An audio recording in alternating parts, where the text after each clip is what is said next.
Ladies, gentlemen, children of all ages, friends, welcome to this Fuds on Film spectacular for the month of October, where we just talk about films that we've seen. My name is Scott Morris, and I'm joined today by Drew Tavendale. Hello. Yes, we'd hoped to have Craig with you, but unfortunately, recent tropical storms and winds and such like have debilitated what little network infrastructure he had managed to build up in his new home. So, yes, you'll have to wait another few days for the triumphant return of Craig Eastman. Until then, you are unfortunately just stuck with us, but we have a great number of films to get through, so I suppose, in the absence of anything else to do, we may as well just crack right on. Drew, first on the agenda is Made in France. Yes, some films have delayed releases due to what is often referred to as production hell, but Nicolas Boukriof's terrorist thriller Made in France suffered a delayed release due to the hell of real life. Originally scheduled for release in early 2015, it was shelved after the Ile-de-France terrorist attacks in January 2015, which, for those who don't remember exactly which ones those were, they included the attack on Charlie Hebdo's Paris office. It was rescheduled for the 18th of November that year, but pulled again after the Parisian terrorist attacks, including the bombings outside the Stade de France during the Germany versus France football match on the 13th of November. The film wasn't really having a lot of luck, although not really relevant compared to the people losing their lives at the time. But the public and the distributor seemed to have lost their taste for the film at that time, perhaps understandably, and it was eventually shuffled out on video on demand at the end of the following January. That delay apparently made international news, but to be honest, I'd never heard of it at all until last week when it popped up as a premiere on Sky Movies, and I thought it looked interesting. Half Algerian, half French journalist Sam Malik Zizi decides to infiltrate the clandestine mosques found in some Paris suburbs to investigate and write about Islamic extremism and jihadism. He finds himself caught up with a small group who begin planning an attack in Paris when their leader Hassan, Dimitri Storoj, returns from Pakistan. Hassan shares tales of training camps in Al-Qaeda, instructs them to shave off their beards, drink if necessary, and largely just to blend into French society. The group, importantly, is disparate in identity, looks and motivation. Sam is red-haired and, even for his Algerian heritage, is very European looking. Dres, Nassim Shamed, an ex-criminal, is Arabic and seems angry at the world in general. Sidi, Ahmed Drame, is black, an immigrant from Mali who resents the French military for the unjustified death of his cousin, but is quiet, thoughtful and really quite uncomfortable with the group's course.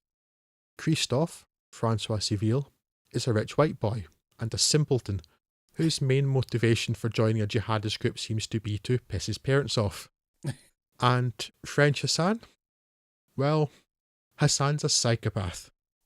Eventually Sam manages to extricate himself from the group long enough to visit the police, who it seems he has had some contact with previously about his investigation, and manages to inform them about what is happening and to get help. Help is not particularly forthcoming though. Well, the police blackmail him, because the police are nice like that, with threats of being considered an accessory if he does not maintain his cover. So Sam returns to the cell to find out the what, where and when of the target and who's giving the orders. Now, I feel I was sold something of a dummy here, either by the trailer that Sky Movies provided, or perhaps by my own mistaken assumptions. But this isn't the more investigative piece I expected, or perhaps wanted. In most respects, it's a fairly straightforward thriller that happens to be set inside a terrorist cell. Common enough, I guess, in the likes of 24, but perhaps less common in cinema. However, it is a fairly engaging, effective and tense thriller that handles its story and revelations well and is crisply edited into a perfect 90-minute running time. What sets it apart, aside from the real-life events it mirrored, or possibly even predicted, is that it does give some pause for thought. As the title suggests, this group is homegrown. It does not rely on foreigners, or, the apparent harbinger or bringer of all ills, immigrants. Most of the members are French, one is a convert, at least 3 are, or pass easily for, white Europeans. At least one was raised as a Catholic, and within the group there are tensions and discussions about what is, and is not, women and children for instance, a legitimate target. Director Boukriov wanted to promote some understanding of what motivates people to do this. to reveal that reality is rarely as simplistic as the media or politicians may paint it. His idea was counter, in fact, to that of people like French Prime Minister Manuel Valls, who said that to understand terrorists was to excuse them. Proof that intelligence is far from a prerequisite for political office. Alas, he's only partially successful, as Made in France is too confined by, and enthralled to, its genre limitations, and isn't aided by the, hopefully wildly inaccurate, refusal of the police to offer Sam sufficient support and a hoary, almost laughable cliche that at some point saves Sam's life. Still, it's worth watching. The acting is good throughout, it's genuinely tense at points, and even while constrained by its genre, it's at least a slightly more cerebral example than many. Yes. Likewise, I had not heard of this at all. I basically watched this because you watched this. And I was, I guess, pleasantly surprised, given I had no expectations whatsoever. I thought it was an entertaining little film. And if there was any hopes to really shine a light on the motivations that someone would have for becoming a jihadi or anything like that, then it's certainly not achieved any of that. I don't think I really have any great understanding of any of the characters in it, or anything about what really drove them. However, in terms of it just being an effective thriller, it is. I enjoyed it wholeheartedly all the way through on that basis. It's an interesting little potboiler. Unfortunately, the subject is depressingly frequently relevant, as I found out with its attempts to get it released. I don't think that was really a reason to have stopped putting it out in the first place, and I think, as the director said, he would rather have been predicting these attacks than than reflecting on them after it. I don't have an awful lot more to add about the actual terms of the film. I enjoyed it well enough, as you say. I agree, it's all very well acted, it's reasonably well shot, quite pacey, not particularly original. You could change a few things here and there to be a pretty much standard sort of, I don't know, heist caper sort of thing. You know what I mean? It's got the same kind of tensions between the rival members of the gang, kind of looking out for each other, that sort of thing, and trying to get one off each other. But regardless of all that, I quite enjoyed it. It's an entertaining little, I guess, 90-minute ride. I don't think it was much more than an hour and a half. Certainly well worth looking out and giving a go to. Yeah, certainly if any of our listeners have Sky Movies, then it's been promoted in the last week or the week before. It was in the new premiere section, so any Sky Movies customers are going to be able to get that quite easily. I imagine it'll be available on other things. Certainly worth checking out. It's nice to see a decent genre film, that also the fact that it is, I think it's in fact 89 minutes, it's 1 minute early, shorter than I said earlier, but it is very taut and efficient, while still feeling quite full of material too, and that's nice. I mention this now because I'm going to mention it in some films that we're going to talk about later, and I feel that I mentioned it a lot, particularly recently, but it does feel there's been a trend in the last, it's probably a decade now, for the running length of films just to be swelling considerably. Yes. I think the most obvious place is in comedies, where a 2-hour comedy is not so much unusual nowadays as the norm. Yeah. And it's a very rare film that actually warrants that. But it does creep into other genres as well. And when a film can do its story as efficiently as this, without needing to extend its running time beyond an hour and a half, then that's really rather welcome. Yes. Yeah, there does seem to be a trend towards having the running time be the amount of money you hope that it earns in millions. So that's the only reason I can think of why they keep extending these Marvel films and such like to such ludicrous proportions when they really don't have any story to back it up. Exactly, yes. Those at best are vapid for the most part. And I mean, it's not always that they're not entertaining. Some of them are more successful than others in that you don't notice the time so much. But it's rare that a film, for instance, one of the best examples in recent years has been The Wolf of Wall Street, which, like, I guess, Goodfellas, which is almost as long, but Scorsese has that deal. Wolf of Wall Street's a 3-hour film that feels like a 90-minute film. Yeah. At no point in that film does it feel so long, but then you have interminable, terrible films like Avatar, which I think was 2.5 days. Running time certainly felt like it. And that just, it seems more and more frequent nowadays, and I've lost this to explain why. Because actually, when you look at, for instance, the Marvel films, although they have no difficulty filling their screenings, the fact that those films do make so much money, you think they would almost want them to be shorter, because then they can get more screenings per day. Yeah. Yeah, you would think. And I don't want the running time of a film to be dictated by its box office potential at all. I would like the running time of film to be dictated by the quality of the editing and the amount of content it has, but it's just such a strange trend. And I mention this because, well, I feel like I've mentioned it a lot, but when the film goes the other way, manages to package things really well in a nice taut time like this, that it's worth pointing out when so many other films will go the other direction. Yeah, I concur. No one's crying out for a 3-hour epic Fast and Furious film, but we'll get there. Oh, it's surely someday. only a matter of time, Scott. Yes. It's only a matter of time.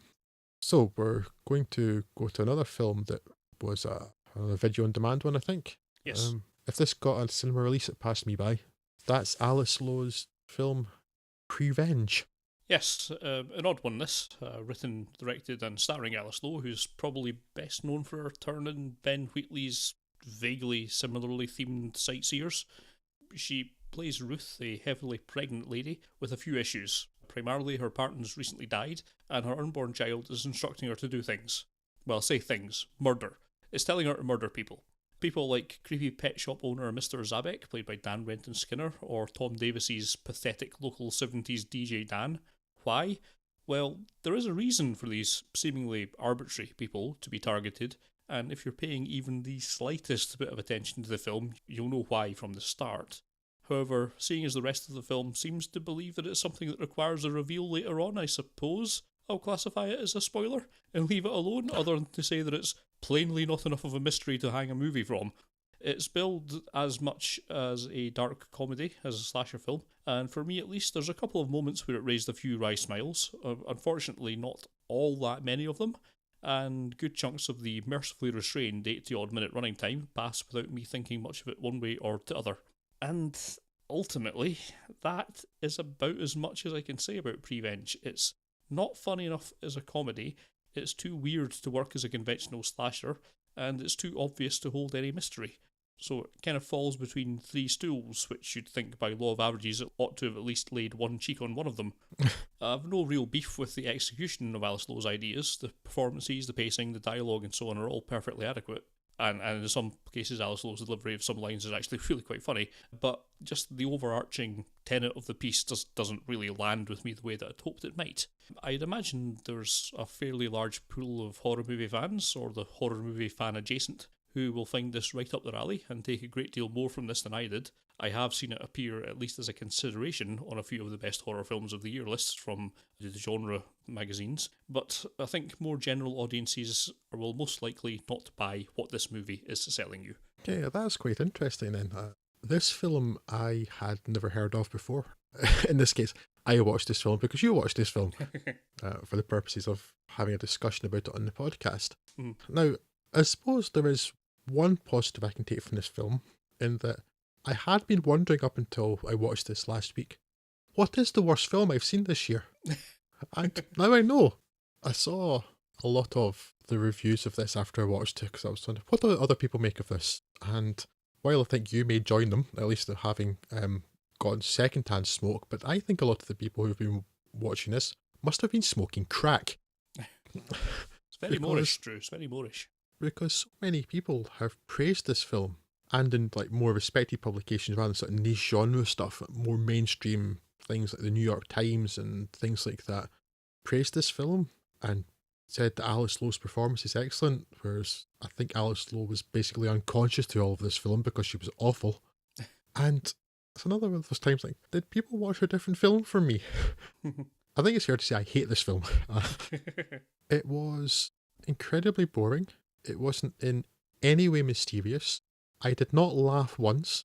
I didn't think it was engaging or frightening. It was basically a thing that was there that I decided I needed to get to the end of because I had started it. I have no time for this film at all. I'm not using hyperbole at all when I say it's the worst film I've seen this year. I'm not sure what the other contenders are, apart from, as it happens, another film we'll talk about in this very podcast, but it is awful, and I would advise avoiding it if you possibly can. Not that that's going to be difficult. I don't think it's particularly well known. The only other thing I want to say is that I was very, very irritated by the title, because the title doesn't make any sense. I assume the title was something to do with it being revenge from something that's prenatal.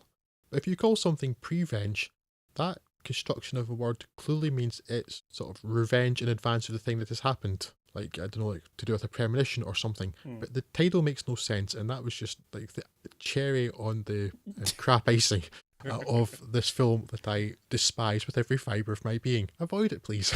I would mount a strong defence, but I didn't really care about it very much, so I'm not going to. Yeah, I had read a few capsule reviews of this, and it had been sort of been praised quite highly. And yeah, I agree in as much as I don't see them. Obviously, didn't find it quite as distasteful as you did, but it didn't really do an awful lot for me at all. So, much as I feel like for the sake of entertainment, I should mount a sterling defence of it, I can't really. It's like there was 2 or 3 times where I laughed. So if that's enough to make you want to go and check it out, then you can. But other than that, I suppose we'll just crack straight on to the next film that we're going to talk about, which is Miss Sloane. So, despite its name, which suggests a Jane Austen adaptation or a genteel character piece akin to Saving Mr. Banks, Miss Sloane is a political satire set amongst the lobbyists of Washington, D.C., starring Jessica Chastain as the titular Sloane, a merciless, driven, cynical and unscrupulous lobbyist who will use anything and anyone at her disposal in order to win. When her lobbying firm is approached by representatives of the gun lobby, it's not entirely clear if they represent the NRA or weapons manufacturers themselves, though I think the latter, in order to get more women into guns and defeat an upcoming firearms registration bill. Sloane, the star of the firm and the profession, unexpectedly leaves. Oh, not because she doesn't believe in the cause, not because she is repulsed by the disgusting number of multiple shootings that occur in her country. As an aside, a 3-figure statistic is trotted out that, if even close to reality, is mind-boggling, when in most countries, 1 multiple shooting is too many. Nice. No, she leaves because it's too easy, and she wants a challenge. Oh, the moral backbone of these lobbyists. To wit, she agrees to join the small, but ethical, if such a thing exists in a profession that the film itself describes as the most morally bankrupt in the world, ethical lobbying firm headed by Mark Strong's Rodolfo Schmidt, and sets about using all of her considerable cunning, guile, and conspicuously absent conscience to pressure senators to agree to vote to pass the bill. There are some very big guns, if you'll excuse the pun, ranged against her, and her opponents, led by former colleague and now enemy Pat Connors, Michael Stuhlbarg, who will use any dirty trick they can, from newspaper hatchet jobs to investigation into her personal life, to engineering a Senate inquiry into her potentially illegal lobbying practices. The Senate hearing forms the backbone of the film, with most other events presented as flashbacks. And it seems no one will escape from this mess unscathed. Miss Sloane is twisty and devious, much like its characters, but isn't nearly as clever as it thinks it is, especially in its dialogue. As evidence, I present the scene in which Sam Waterston's George DuPont, Sloane's former boss, blackmails John Lithgow's venal, vain, and spineless Senator Sperling into beginning the Senate investigation, in which he says to Sperling, "Do you know the derivation of the word annihilate? It comes from the Latin, meaning to reduce to nothing."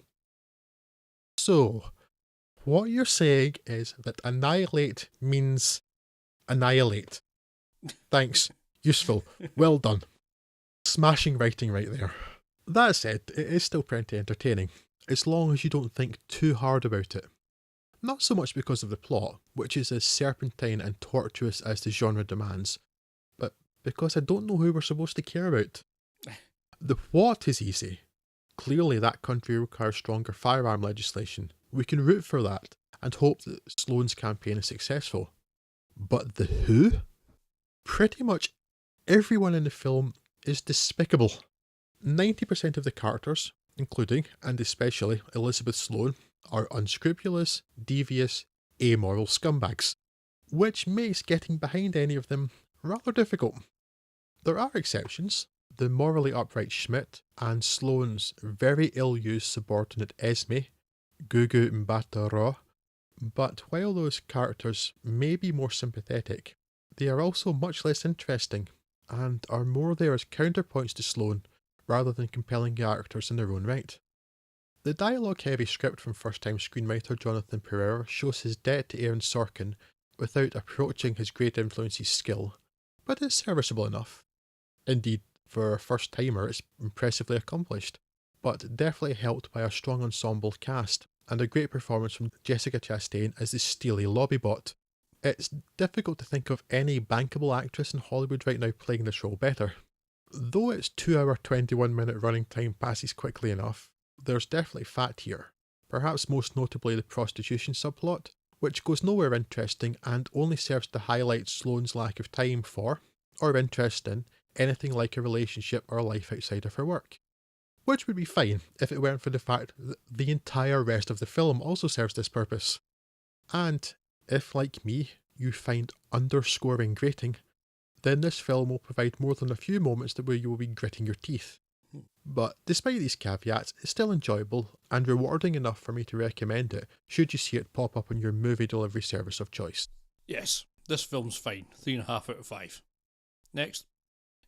Yes, No. I could have reduced much of my review to that, yes, I suppose. It's the sort of film when I was watching it, I was thinking, I am entertained all the way throughout this, and I am happy. But then when you actually have to sort of think about it when you're going to review it for something like this, it does kind of not exactly fall apart at the seams, but it certainly becomes very obvious where the seams are.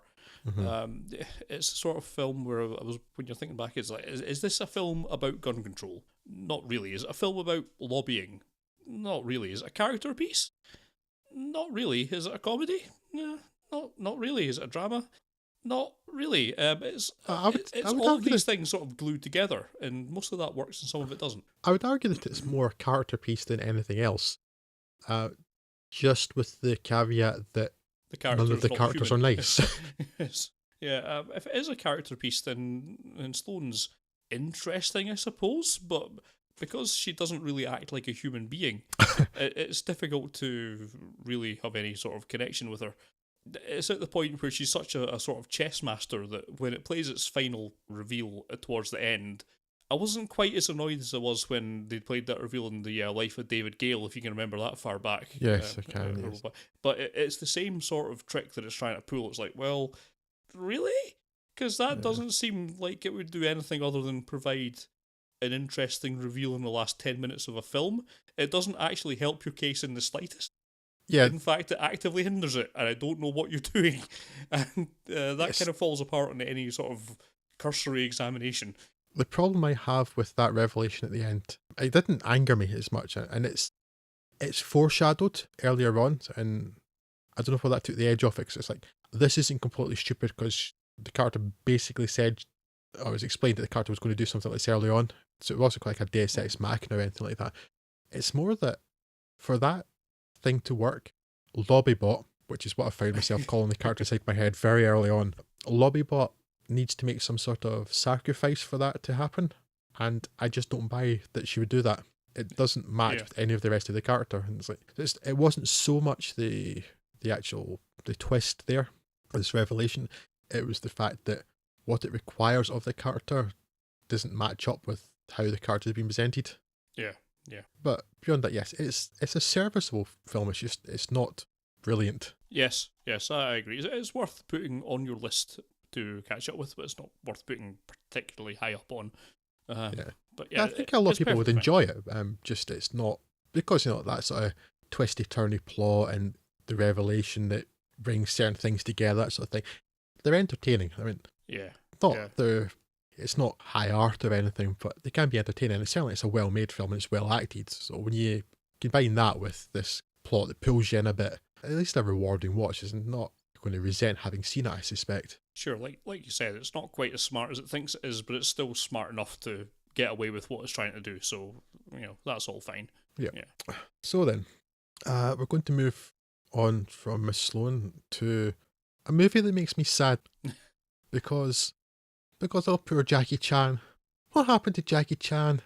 Jackie Chan used to be great, and this is the kind of crap he's in nowadays. But maybe I'm preempting your thoughts, or maybe you think it was great, Scott. Perhaps you could tell us about the Lego Ninjago movie. Yes, Lego Ninjago movie. Under most people's radar, the Danish toy building brick company Lego have been building up their own little multimedia empire, thanks to some canny partnerships and tie-ins. There's been, 11 million Lego video games, most based on popular movie franchises such as Harry Potter, Lord of the Rings, and The Conjuring, as well as a few TV shows.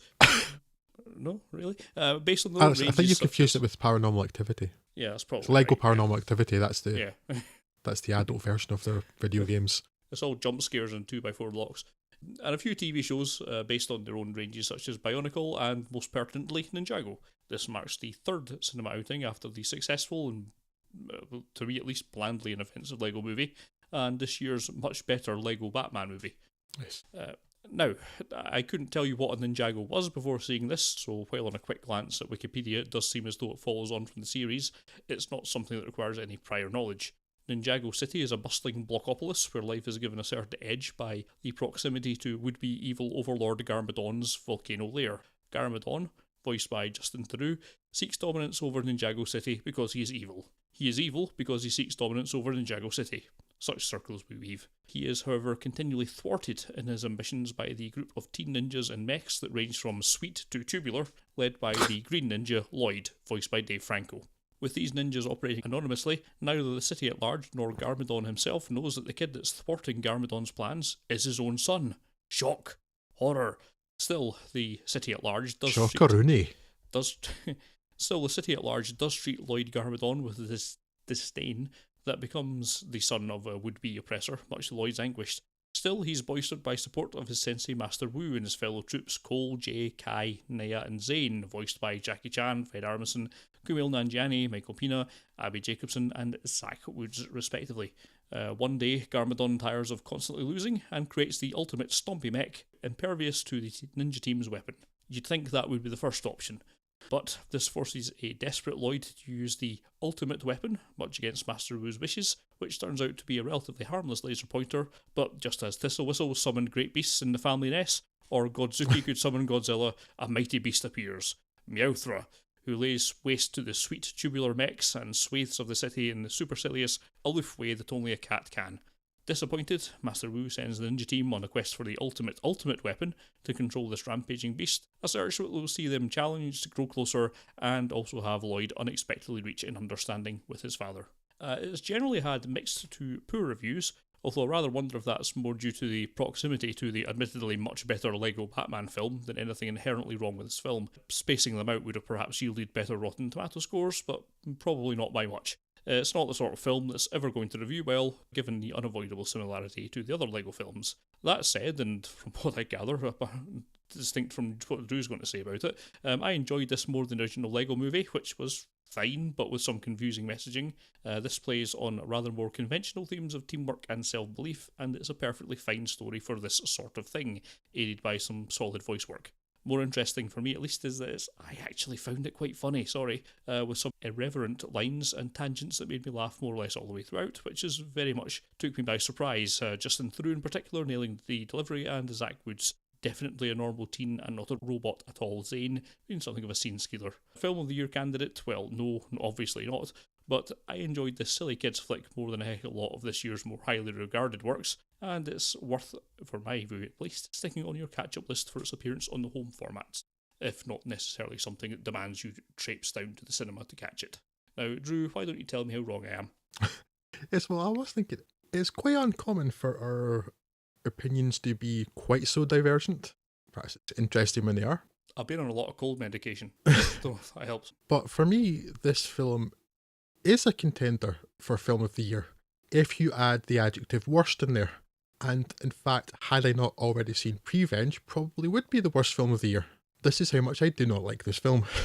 It's strange, I disagree with almost everything you say, because I thought everything about this film was bad, particularly Justin Theroux as Lord Garmadon, whose delivery I found incredibly flat. Now, again, maybe, as you feel so differently about it, the problem is me. I don't know. I rather deeply disliked the first Lego film, not as much as this. The Lego Sermon, as I believe I referred to at the time, because it was one of the preachiest things I've ever seen. But it did have a few funny moments, it had some inventiveness, and I'm going to come back to that, and it had Will Ferrell, who did the similar sort of role to Justin Theroux here, but with considerably more pizzazz. And to come back to the creative thing I mentioned though, because the first Lego film, like Lego Batman, and Lego Batman I really, really, really enjoyed, in fact. I thought it was tremendously funny, and Will Arnett was fantastic in it. It's basically the Will Arnett show, isn't it? But Yeah, there's nothing wrong with that. That's perfectly what I'd want to see, yeah.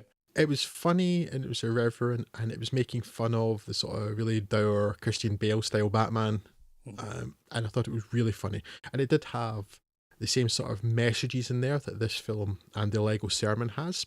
I don't know whether because the surroundings were better or it was just more artfully done in the first place. They didn't seem as sort of much like they were hitting you over the head with those lessons of friendship, etc., etc.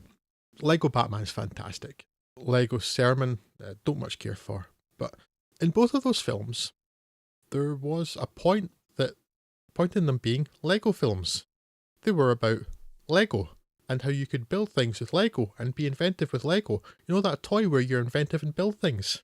Whereas Lego Ninjago, the fact that everything was Lego was basically irrelevant.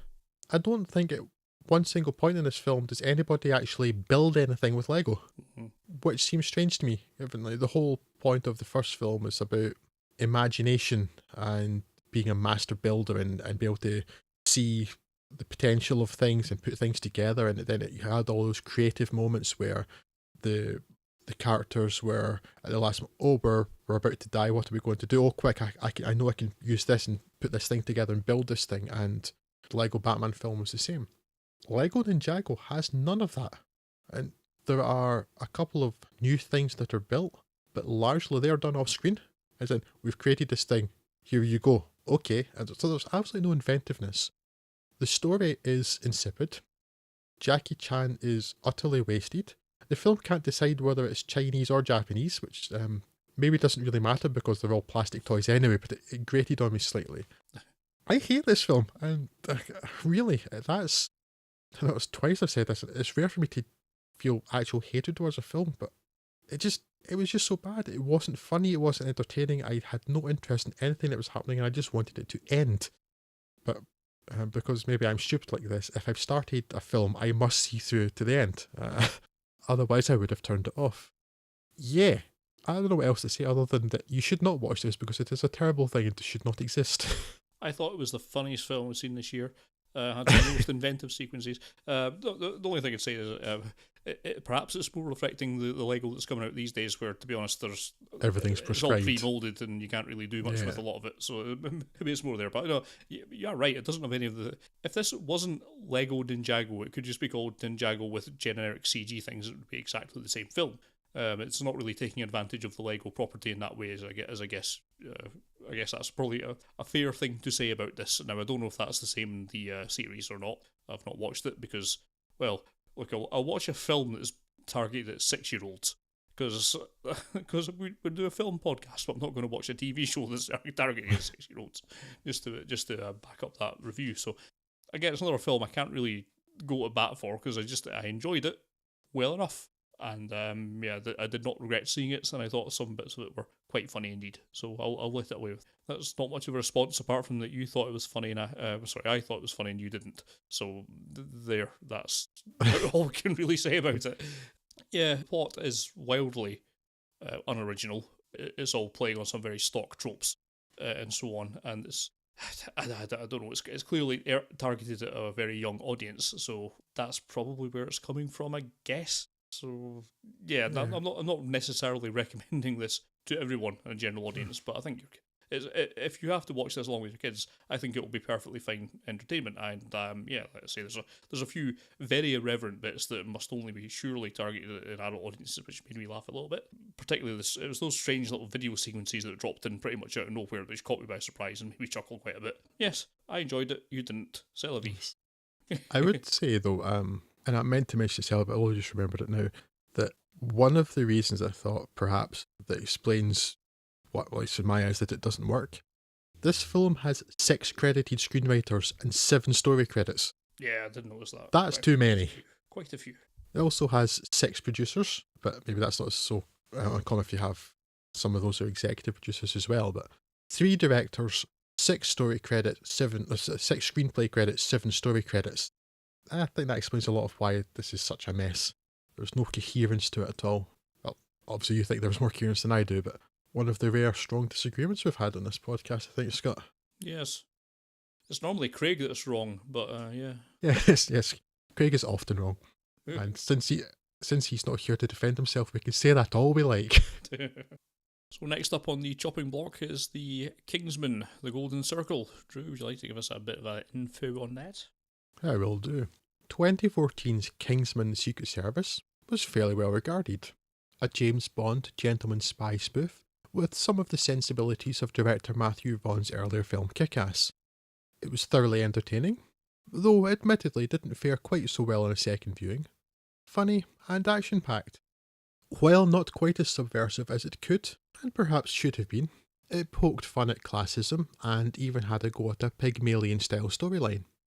One of the few things, though, that a lot of people collectively didn't seem to care for was the sexism and, especially, the crass, puerile anal sex references that marred the film's final act. So, naturally, Kingsman the Golden Circle doubled down on that crap. And from the beginning too. I should never really have put my drum away because I need to keep getting out to beat it again because I'm going to measure running time again. It also increased the running time to nearly 2.5 hours, and boy does it feel it. A throwaway action spoof has no business being that long. A lot of this is due to overextended self-indulgent action sequences, and the utterly inexplicable need to give Elton John something to do, other than the preferred thing for Elton John to do, which is to not be in the film. So, what is in the film other than Elton John? Well, the action begins with our hero Eggsy Unwin, Taron Egerton, now an established Kingsman, being attacked by one of the failed recruits from the first film, Charlie, Edward Holcroft, who is now a cyborg, because, well, of course he is. In what should be, but somehow isn't, an exciting car chase through London, Eggsy and Charlie fight inside the confines of a moving black cab. Eggsy finally gets the best of Charlie, but not before a bit of Charlie's arm hacks the Kingsman network through the cab's computer. Yes. With the location identity of all Kingsman members now known, Charlie's boss launches missile strikes against them all, with only Eggsy and Mark Strong's Merlin surviving, while killing off the only female Kingsman agent so that this can continue to be a very sexist affair. It at least also kills off Michael Gambon early doors, which is good as Michael Gambon is shit, and is not a fit replacement in any way, shape or form for Michael Caine. At a loss, Eggsy and Merlin discover that they have a not retrofitted at all, no siree, counterpart organisation in the US called Statesman, despite these two top-class intelligence gathering organisations seemingly being unaware of the existence of each other. And this after the fact that the Kingsmen have literally just saved the world from hundreds of corrupt politicians and heads of state and the world's richest man. So maybe they're not so great at the whole intelligence gathering thing. But I digress. Well, not really, because I'm not going to bang on a bit more of this sort of stuff soon, but the Statesmen, who operate out of a whiskey distillery in Kentucky, and who fetishise cowboy hat wearing, drawling, bootlace tie wearing, good old boy America as much as the Kingsmen fetishise proper English gentlemanness, are, of course, bigger, better and richer. They also happen to have an amnesiac Harry Hart, Colin Firth, in their care who, despite being shot point blank in the face by Valentine in the previous film, is alive and well thanks to ginger ale, Halle Berry, and her, and I wish that I was joking, magic bubble wrap. While Eggsy and Merlin try to help Harry recover his memories, they must also investigate the Golden Circle, the mysterious organisation responsible for the destruction of Kingsman. The Golden Circle, it turns out, is a drug cartel, run by Poppy, Julianne Moore, from her base in a nostalgic, idealised recreation of 1950s America in a rainforest in Cambodia, replete with those bastions of kitsch Americana, robot dogs, robot beauticians, and Elton John? This film sounds stupid. There's a reason for that, Scott. Would you like to take a guess as to why? This film's stupid. Yes, there we go. Poppy, it seems, runs the drug cartel, somehow having managed to gain a world monopoly on all drug types, but is pissed off and, frankly, petulant. She's largely one step away from stamping her foot on the floor and saying it's not fair, it's not fair, it's not fair for the first half of the film, that she doesn't get the credit she deserves for being a successful businesswoman. Just because her business is illegal and involves death and extortion and organised crime and mass murder. So her obvious course is to hold the world to ransom by impregnating all of her drugs, from ecstasy and marijuana to crystal meth and cocaine, with a genetically engineered virus that makes their users first delirious and uncontrolled, then living statues for a few days, before finally they burst. Actually burst. This whole film is basically a live-action cartoon, with matching plotting and performances. This virus can be cured instantaneously by the antidote she has stockpiled all around the world ready for drone delivery the moment that the President of the United States of America, Bruce Greenwood, signs some bill into law.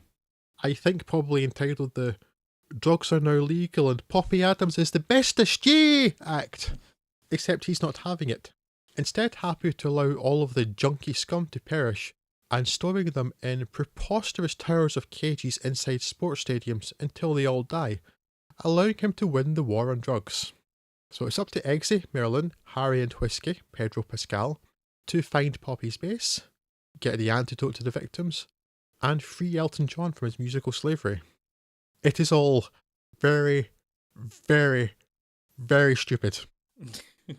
And sadly, unlike the first film, not very entertaining. Aside from the gratuitously hyper-violent, unnecessarily long church fight, the action sequences in the first film were entertaining and vigorous. In The Golden Circle, they're largely tedious, and sometimes involve Elton John.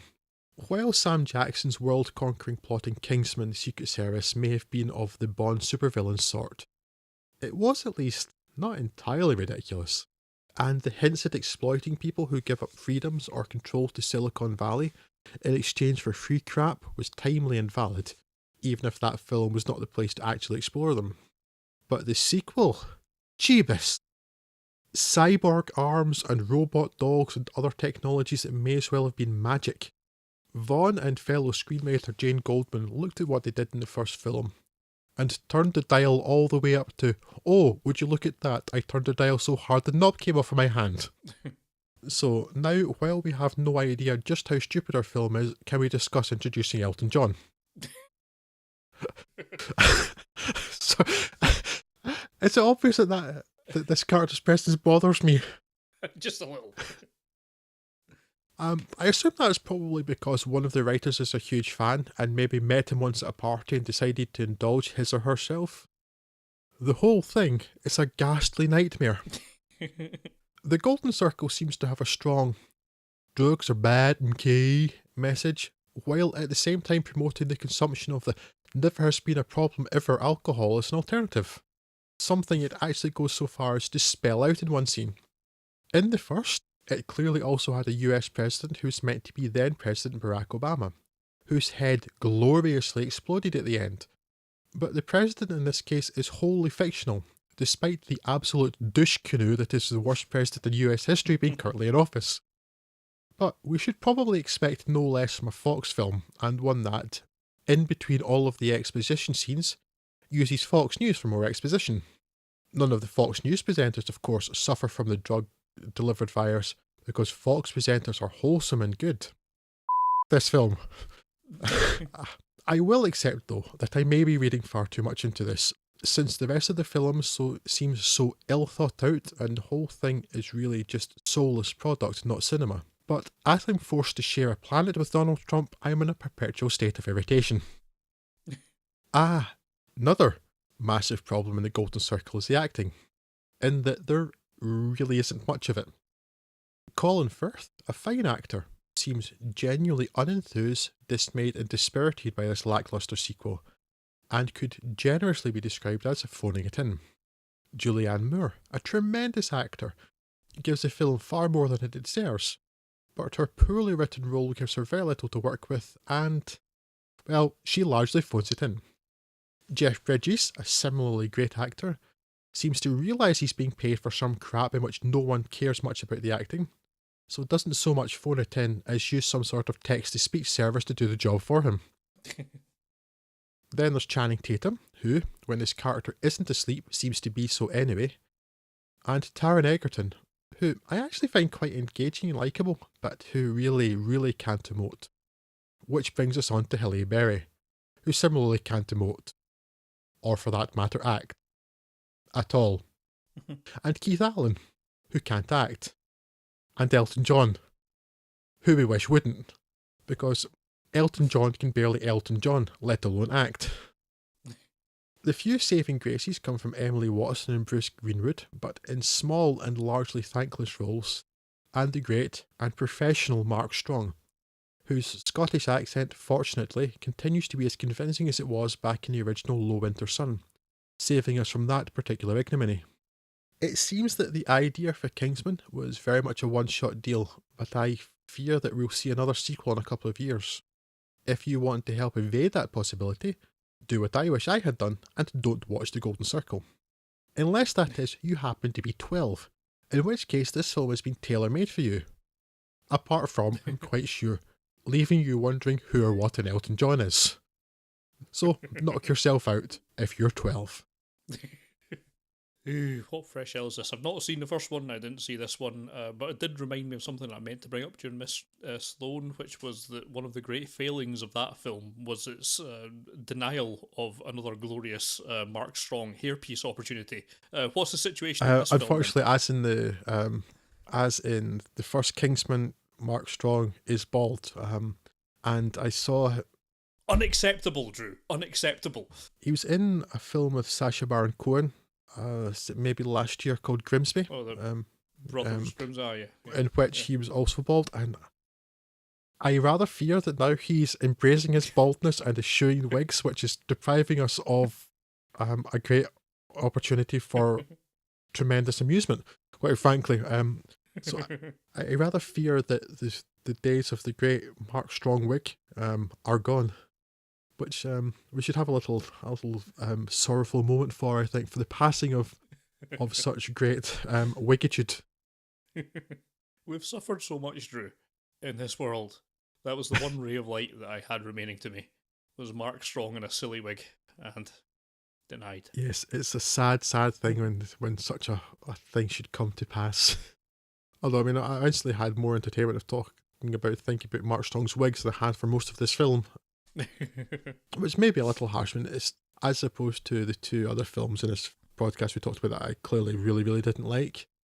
There are bits of the Kingsman that are still entertaining, and there are certainly some funny moments, and some of the action pieces, if we ignore the ludicrous nature of the fight in the Monte Bianchi cable car, there are some still decent action sequences in this, and there are entertaining moments. It's just a sequel that doesn't really need to exist, and there's too much of the rest of it that is stupid or boring or offensive to really warrant seeing the film at all. Too unbalanced, unfortunately. It's a pity, because the original was pretty throwaway, but it was funny. And the relationship in particular between Taron Egerton and Colin Firth's character was actually quite warm, which was a surprise in that type of film. So, I mean, you can see why they made a sequel, but they just don't seem to have had any good ideas for one, which is why we get half an hour of Elton John, I guess.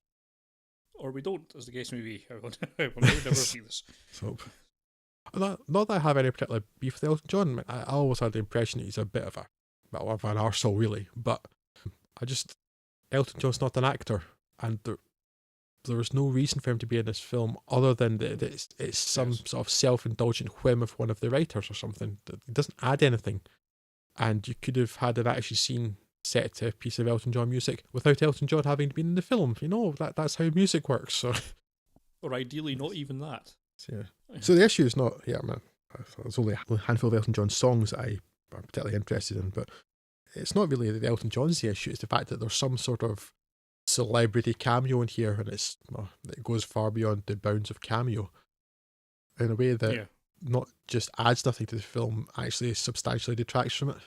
Yeah. But the film has other problems, so that's perhaps the least of it, but it was the funniest one to repeatedly talk about. But as you have not seen it, I have not seen the first one, there's not really a great deal more discussion we can have on this.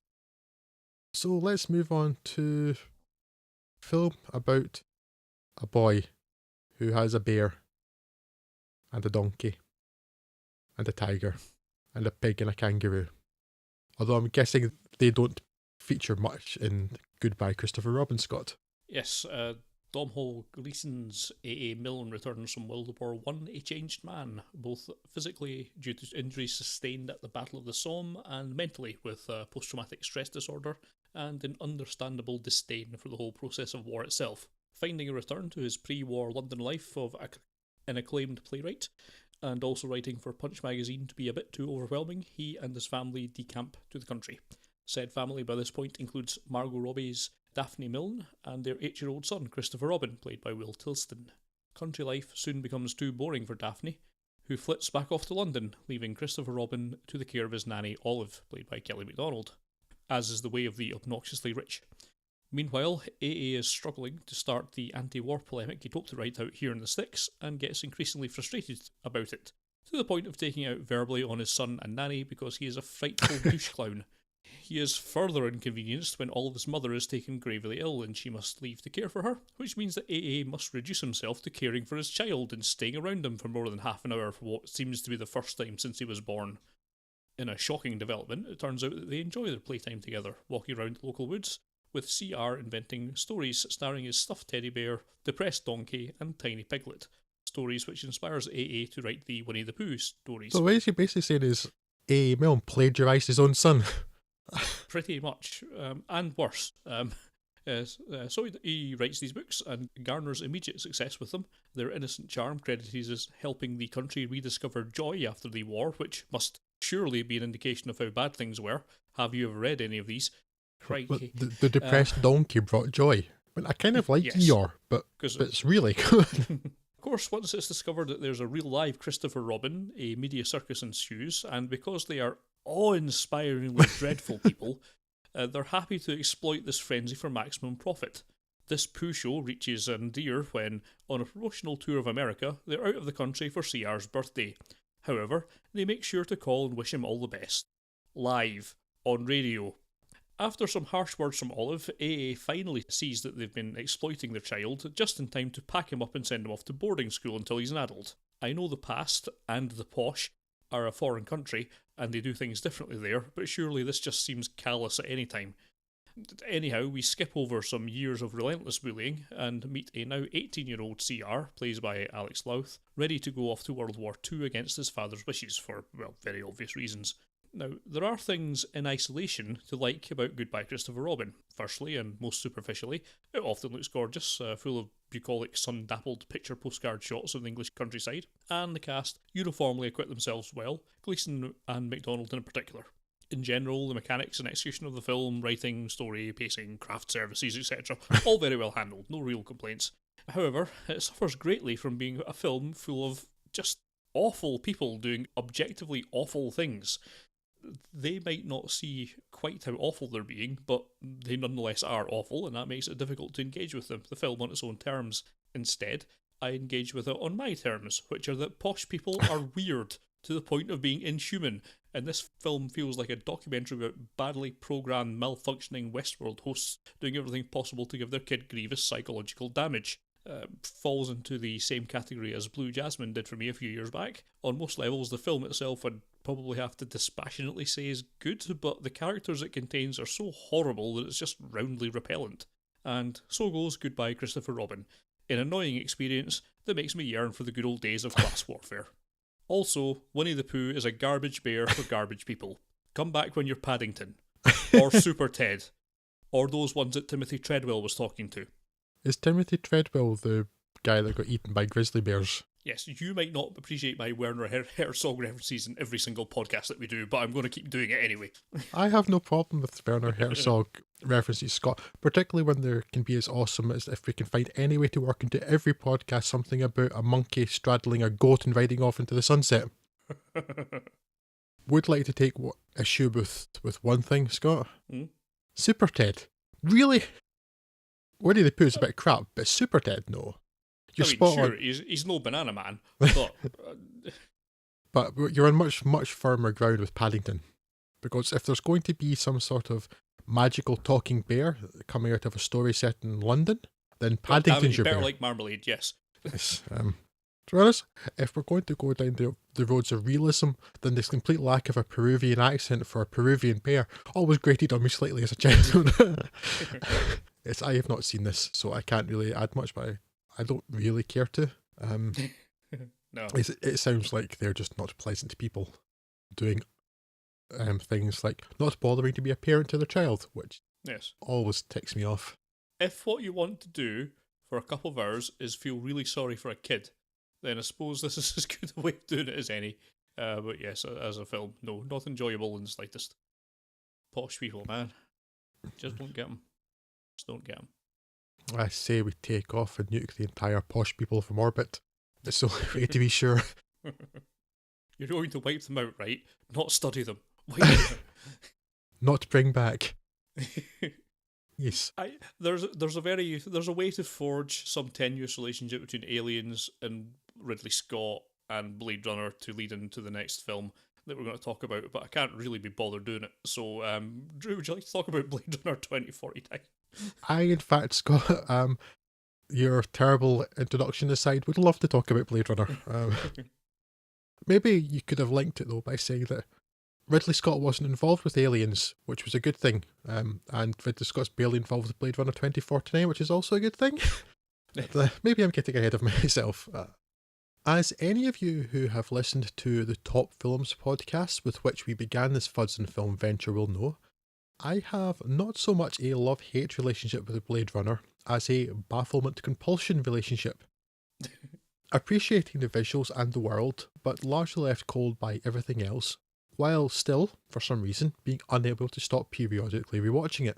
It's undeniably and objectively a massively influential film, but unlike certain weird people around these parts, who may or may not have a name that rhymes with vague, I realise that proclaiming it the best film of the 80s is borderline insanity.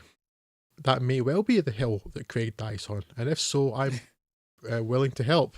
So, as such, when production finally began last year on a sequel, after decades of rumours, false starts, and Ridiously Scott doing his best to ruin the original film and its mysteries, I had neither the trepidation nor the excitement that many fans will have felt at the news.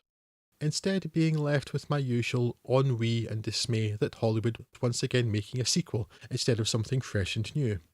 But the presence of Ryan Gosling, direction by Denis Villeneuve, and perhaps most importantly for a sequel to a film so visually distinctive, the great Roger Deakins' director of photography, I had some hope. Before going to see Blade Runner 2049, I watched Blade Runner again, but, worryingly, for the first time in more than a decade, I didn't enjoy it incrementally more in my most recent viewing. Indeed, my enjoyment of, and appreciation for, Ridley Scott's 1982 classic took a massive step backwards, and I once again found myself thinking, this is not a good film. I do not like this film. I do not like it, Sam I Am. So, that was a wonderful place to be in before watching the sequel. All of which is to say, really, I didn't really have many expectations for this film. And maybe that was to my benefit. We'll see.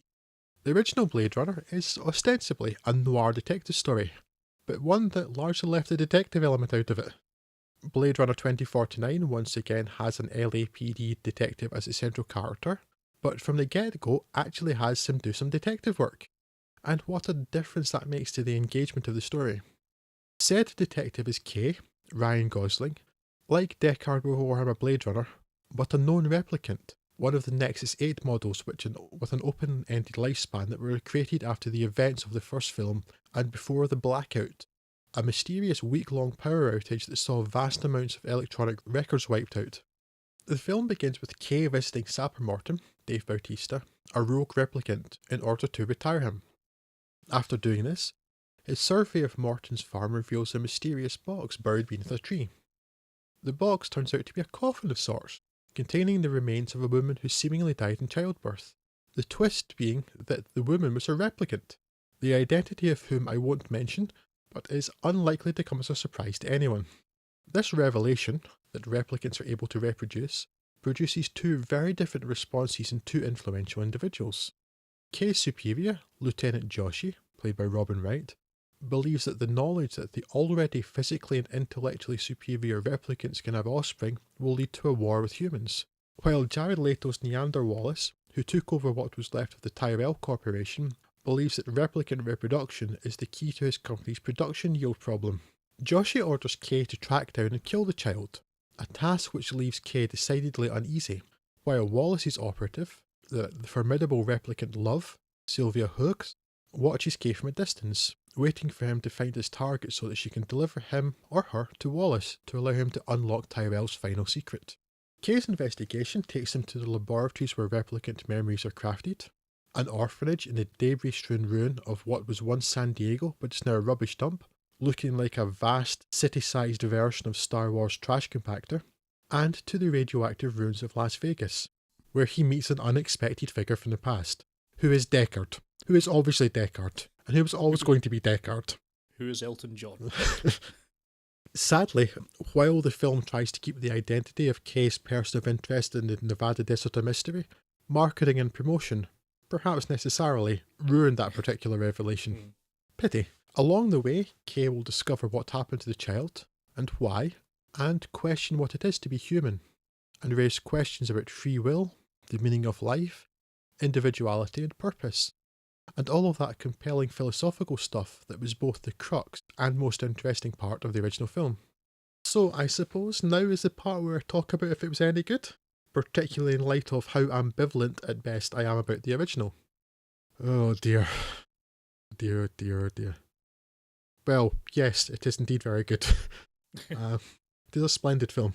It's not without its faults, which I will come to, but I thoroughly enjoyed Blade Runner 2049, and vastly more so than I ever did the 1982 film. Firstly, and appropriately because the original film's visual style was so striking, and with its lasting influence and legacy, 2049 looks amazing. It's resplendent. It's one of the most attractive films I've seen in a long time. It's a more visually varied film, though has plenty of shots of the grimy, run-down LA that Deckard inhabited. But pretty much every scene and every locale is striking, from Kay appearing through the mist at Morton's farm, to the clinical white settings of the memory fabrication laboratory, to the dust-strewn wasteland of Las Vegas, and the oppressive confines of the Tyrell Wallace Pyramid. I think I could easily just turn the sound down and just look at this film. Next, the story. Because this time there is one, and certainly much more substantially so than Blade Runner. The detective story is engaging, and helped by a similarly engaging performance by Gosling, whose at first unaffected, almost emotionless performance begins to make sense, and then develop and expand as his character does. There are twists, and director Villeneuve and screenwriters Hampton Fancher and Michael Green provide plenty of clues and hints for us to generate theories as to the who's, what's, why's and wherefores of the thing, while keeping us off balance and in the dark enough for us to never be quite sure of anything. I do have one problem with the story though, but it's a biggie, and it is that the final moment of the film, more or less, and by more or less I mean pretty much completely, undermines the entire reason established earlier for that character's previous actions. So, best not to dwell on that too much, I reckon. Acting wise, it's a mixed bag, but Gosling anchors the film, and that helps take the edge off anything less than stellar, like for instance Edward James Olmos's cameo as Gaff, in which, since Blade Runner, he seems to have forgotten A, that Gaff had an accent that wasn't his natural accent, and B, how to act at all. But perhaps the biggest and most welcome surprise is that Harrison Ford has remembered acting. I think, though I hesitate to say it since it seems so unlikely, that he may actually have been enjoying himself in this film. Shocking, I know, but I think it's a genuine possibility. Certainly, old Deckard is considerably warmer than young Deckard, who, really, was a bit of a cold fish in the first film, and also really was a bit of an arsehole. I think this is the only time in the last decade, and perhaps longer, that I have seen Harrison Ford act and seem to enjoy doing so, aside from his quite engaging and surprising performance in Morning Glory. Robin Wright is solid enough as Gosling's superior, I guess, but is a little underserved by the script, though nothing like so much as Sylvia Hooks, whose character Love becomes a badass ninja chick with a bad attitude, for reasons. That type of character is really very tiresome, largely because it's not a character. Though when it comes to acting, nothing is as bad, as egregious, or as downright unwelcome as this film's Rogue One Grand Moff Tarkin moment, where we are dragged against our will into the uncanny valley to meet a digital creation every bit as unconvincing and creepy as that Peter Cushing abomination. While it had been worrying me, I kept my drum out for this because I'm going back to the running time issue. It has been the running theme of this podcast. While it had been worrying me, I will say that the 2 hour 44-minute running time passed considerably more readily than I expected it would, though I wonder how much that will remain the case in any subsequent viewings. But there is still plenty that could be trimmed from that, perhaps most obviously any scene featuring Jared Leto. Not that Leto is particularly bad, more that he's not particularly anything. For all the much publicised stories of the tedious and tiresome Leto fitting himself with opaque contact lenses so that he would, like his character, be unable to see, I am left wondering what the point was. As Scott there recently observed on Twitter, his motivation and personality could best be described as has weird eyes. That's Scott, the one I'm talking to, not Ridley Scott, in case anybody's confused. Indeed, so inconsequential is the character that Leto's entire role could have been reduced to a line or two in the mouth of Sylvia Hoek's love about her boss wanting the child for business reasons. That would have done it, and you wouldn't have had to have Jared Leto at all. I have a few other gripes, including the, let's say, over-enthusiastic Foley work, which gives Dave Bautista steps like the footfalls of doom, and punches between Gosling and Ford that sound like a wrecking ball hitting an elephant, as well as some dubious product placement. Wait. How do you know what a wrecking ball hitting an elephant sounds like? What have you been doing with our funds? Let's not answer on air. Yes, I would like to incriminate myself. We don't have the Fifth Amendment or anything like that in this country, so best just to say nothing. Yes, product placement, no. While signs seen in the original are still present in the sequel and its alternate future, Pan Am, for example, and there is Coke advertising. And really, it'd be weird not to have Coke advertising in any realistic city setting. There are a couple more egregious examples. First, there's the prominent Sony logos. Sony at least still a functioning company, and expected as this is partly distributed by Sony and produced by Columbia. But Sony just can't ever stop themselves in this regard. And second, there's Atari. Yes, Atari. Now, I know that there were Atari logos in the original film, and it makes sense that in this timeline that Atari would still exist, especially given the apparent technological stagnation that has happened in the 30 years between Blade Runner and 2049. But Atari's logo is here, and this isn't conjecture, this is confirmed fact. Atari's logo is here as paid for product placement. And it's grating when the film more or less stops for a moment to ensure you see the massive Atari logo on the side of a building. A company that hasn't been relevant since about the time the original Blade Runner was released.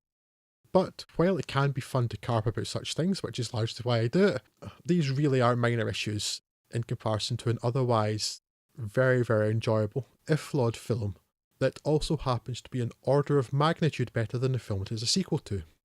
Definitely one to watch.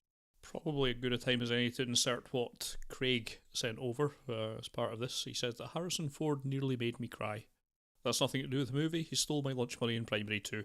Apart from that, and having seen it twice now to hopefully enforce some objectivity, it's not a perfect movie, but it is the perfect Blade Runner sequel. Oh, and he really hopes that they quit while they're ahead and don't make another one now, which, based on box office performance, they probably wouldn't consider doing it in the modern market anyway. And I think the first point there was what I was trying to get at, not Harrison Ford stealing my lunch money, but it is very much its father's son. To the extent that if anyone liked the original Blade Runner, then of course they will like this. The second point that Craig makes is also perhaps valid in as much as it's something I would want to get to. If you didn't like or just haven't seen the original Blade Runner, which is perfectly possible, we're generations now on from that film's release, and although it's got the rep, it's still cult. Yeah, which was not commercially successful at its time. Yeah, so there's generations who will not have seen this, and the marketing to get people to see this has been disastrous, and I'm pretty convinced that's why it's had some terrible word of mouth, because they pulled the same trick they tried with Watchmen, which was to say that they've produced trailers for entirely different to film to what Blade Runner 2049 is. I mean, there's, 3 action scenes in the whole film, if I recall correctly? That's probably about right. And to be honest, those sequences only really seemed to be there so you could stitch them into a trailer. And that's what's happened. There's a few of the kind of abstract shots and then these action-packed sequences to kind of give you a trailer that's got a thumping action rhythm that thinks, oh, well, I'll like that because it's sci-fi. And then you get to it and it's a 2.5-hour ponderous thought piece for the most part. And that's great. I do love it, but it's been wildly missold. Yeah, so because you want to mention when you're talking at the moment about the action sequences, Scott, yeah, because there are only a couple really. They really just sort of punctuate the fairly ponderous nature, as you say, like particularly the Las Vegas one, when you see the spinners arrive, and like because it's largely been dialogue up to that point. There's one kind of like sharp stab of action, and it goes back to dialogue and the ponderous nature. And if you focus on that in your trailer, then you're doing both the customers and yourself a disservice. And I don't understand the point of misleading trailers. Yeah, the one I can't remember now actually, but I went to check it was in the trailers or not. But the scene that stood out particularly for me was the bit when he lands in San Diego when he's just investigating the let's call it an orphanage. Yes, for want of a better word, Yes.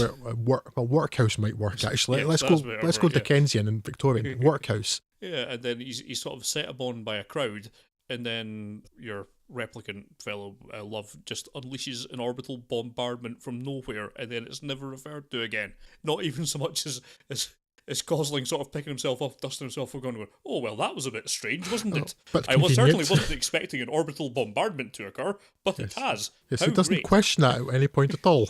So, Yeah. well, that was convenient. I'll just carry on about my day then, shall I? So, I mean, that's very much the points where it's at its weakest, is where it's trying to be something that it plainly isn't. But when it's embracing its nature, Blade Runner is an exceptionally powerful film.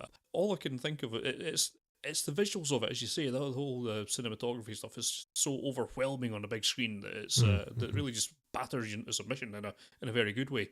And it's the sort of film that I think deserves to be seen at the cinema. Unfortunately, I don't think you'll get the same experience as you do at home. I kind of say that because the last time I felt something like this in the cinema was actually Mad Max Fury Road, which had a similar sort of overwhelming, the visual aspects of it all were just so powerful. And anytime I've gone back to it in home formats, I've still enjoyed it, but it's certainly nothing like that experience that you got for the first time just watching it on a big screen. Yeah, even from the very opening scene with that sort of with Ryan Gosling coming out of the mist, and then because it's such a striking thing, and it actually reminded me a little of parts of Arrival, Denis Villeneuve's last film. But just that, and just the way it just slowly lingers on that, and you just kind of get completely kind of overwhelmed by that thing, and that because you're looking at it on a 10-meter high screen, it's just not going to be the same on a TV. It's not. It's just this massive thing with these beautiful, beautiful visuals where the director has the and his DOP, but the director has the strength to know that I'm not going to cut to this. I'm not going to, and it's not going to bore you, but you just take this in, observe this slow, brooding thing with these beautiful visuals, and I think it does need to be seen in a cinema to really appreciate that. Yeah, and it did sort of make me think back to the original film as well. As would I have? I mean, I like Blade Runner quite a bit, but it's not one of my top 10 films. But maybe I would feel differently had I seen it on a big screen, because the similar arguments would apply to that as well, I think. But that's neither here nor there. What we can say is that this new version of Blade Runner 2049 is absolutely, definitely worth your time. I mean, the one thing we've not really hit upon is how it's continued the themes that Philip K. Dick would be so happy to see, I think, in this one, because it explores his bête noirs as much as any other film that has been produced based on his work. It at the same time, it's not actually bludgeoning you over the head with them. Very clearly the driving narrative is the mystery of where this replicant's child is, and trying to work that out. But it's also just working in parts of what does it mean to be human or a replicant? What makes a replicant different from a human? It's not sort of stopping to arbitrarily point out these things to you, even when Jared Leto's kind of trying to come to those points. It's just kind of working them in fairly organically. The relationship that Kay has with his computer, well, his computer, really. Yes. The generated persona that's got is obviously another major axis of it, which explores that just accidentally much better than Hair did, and that whole film Hair was about that theme. So yeah, Her is very much what came to mind during the sequences with Ana de Armas, the character Joy. I was thinking, but maybe because I think you and I both had the same criticism of her, Scott, that wasn't really about a relationship with something that wasn't human. It was basically about a long distance relationship. Yeah. Whereas the relationship with Kay and Joy in Blade Runner 2049 really is about like a relationship that isn't, because there's no tangibility, but the person is there, and yes, but yes, and even as being part of a film, and a relatively small part of a film, it does a much better job than that whole film her did. Yeah. So again, it's just covering, I guess, identity is probably as good a summation as I can think of from the recurring Philip K. Dick themes. But yeah, in terms of just talking about your identity or identities of people in particular, this does a great job of kind of working all that in thematically without really bludgeoning you with it or pointing anything out obvious. Other than that, I agree with everything you're saying. I think Jared Leto is a weak point. Say like the character, I suppose, needs to be there. I guess maybe, but not the way that it's done here. It just seems kind of willfully abstract the way they've decided to play that character. Weird for the sake of being weird, really.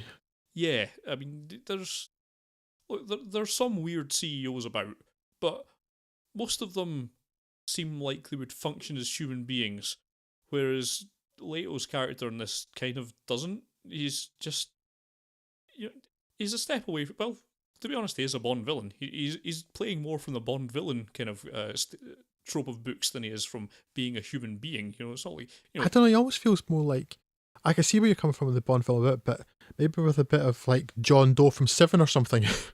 And I don't really understand he's not given enough time. He's only in like 4 scenes maybe. And it doesn't have as many as that. It could only be 2, to be honest. It doesn't really have any motivation, and I wasn't really quite sure what he was. I wasn't really quite sure what his angle was for a lot of it. But I think maybe I missed something at the start, because there's another little niggle. I don't like the whole wall of text you get at the start of it, kind of explaining what happened in between films. That seemed a bit lazy, but I can kind of understand why they needed to do it. But it seemed to say, yeah, replicants were illegal, but they're still just replicants, and they're making them. And I'm not sure why. Just because. I actually thought that wall of text there was there more to mirror the first film, because that's how the first film begins as well. That's true. I assumed that was why it was there, was more to kind of match how the first film began, with a small bit of additional information that there are now these Nexus 8 models that are not allowed on Earth anymore. It's what K is, with an open-ended lifespan. But I assume, because really the reason he seems to want the child is because they can't make enough replicants, and that them being able to have sex and reproduce would allow them to make more. So therefore, it's just about money, which is always dull, but at least believable. But that just means that he's a typical CEO who wants his business to make money, but he just happens to be a psychopath at the same time for the way he treats that replicant that he's brought in. Yeah, and what I don't get is, I don't know what the process is. None of it's obviously explained, or even what the whole replicant life cycle would be, but assuming that it's roughly the same as humans, at a push, 9 months to build, as opposed to what they're doing just now. Maybe he's worked out the economic case, but we don't get to see that PowerPoint presentation, is all I'm saying. So we don't know the validity of what he's coming out with. So it's all just a bit wishy-washy.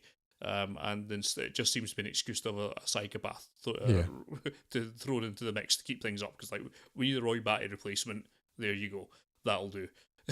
Job done. And I'm going to stop sort of picking niggles with it, because I'm aware that I'm beginning to sound awfully negative about a film that I really, really enjoyed and will have contending for my film of the year. Let's go back to just saying it's an incredibly engaging story. It's well acted, looks absolutely gorgeous, and is an incredibly powerful work, and made me think quite a lot about a number of themes coming out of it. And what more can you ask for in a major blockbuster? Delivers far better visually and mentally than any other tentpole release that I've seen probably this decade, and is just a great film. Yes, lovely. I love it. I have my problems with it, of course, but let's focus on the positive for a while. Yes, it's absolutely worth seeing, and if you've not done it already, you really need to go and see it before it vanishes out of cinemas, and definitely does not deserve to be the relative flop that it is. seems to be becoming. Another one we might have to hope that China saves if we want to see anything similarly themed in future. So yes, go support your local new film. So Scott, I believe we have a few articles of feedback on Twitter.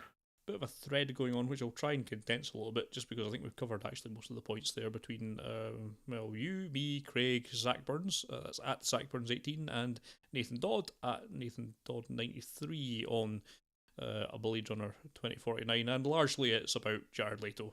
Zach Burns was first to chime in that controversial to say anything negative about Blade Runner at the moment, but Jared Leto was quite poor acting and character-wise, which we've kind of discovered as well. Nathan Dodd agrees. I make that point about the eyes, and partly his fault and partly the fault of the director. It's the direction that it's as if the only direction for that character was be vague and weird, which Zach thinks is frustrating because he's so fantastic in Dallas Buyers Club, but in this and in Suicide Squad he's a bit of a hack. I think he doesn't understand the character in the slightest, and little development, and his motives are very two-dimensional, which I think is more or less what we're saying in that he does feel that if the cinematography and ambience of the film is outstanding, but the narrative is a little weak, which I don't quite agree with that, because the rest of the kind of picks it up. I think he thinks it's a little harsh, but if it wasn't surrounded by such a jaw-droppingly beautiful film and cast, would it stand up? Perhaps not, but we're fortunate enough to live in a world where this is a thing. So it's you're probably true. If this was done worse, it would be a worse film. But that's a bit of a truism of anything, isn't it? It kind of goes on, but I think that's probably the salient points there, with Nathan Dodd kind of agreeing that the role needed a completely different actor and direction in general. As we think, possibly no actor or role in general. I'd argue that that entire role can be reduced to 2 lines in another character's mouth. It's like, yeah, my boss needs this. There we go. There's your motivation, and there's no need for any stories about a tedious actor doing stupid method. It's like, I can't see. Especially when it's the fact the character can't see is pretty much irrelevant to the character, and it's not entirely obvious for the most part that he can't see. Yes. And maybe the only lucky thing was if he can't see, he couldn't have seen the Grand Moff Tarkin like CGI abomination. And I guess the other standout moment from that thread is the terrifying nightmare scenario that Nathan brings up of Jimmy Savile could have been resurrected as a replicant for all we know, and what a nightmarish vision of a dystopian future that is, populated entirely by rampaging Jimmy Saviles. Now then. And also Matt Toller, these tweets are okay. That's at M Toller. Of these, only Blade Runner 2049 was on this list, and he hasn't made out to see it yet, but you should, we entreat you to do so. Yes, yes, Matt. While there's any chance of it still being in the cinema, go and see it. You're going to get the best enjoyment out of this on a really big screen. At least much bigger than a TV screen anyhow. Yes. And also, we were pleased when you upgraded yourself from low quality tweets to these tweets are okay. So we look forward to the next stage of your evolution. Yes. I mean, like, you know what? These tweets are good. Yes. I'm cutting the mustard, damn it.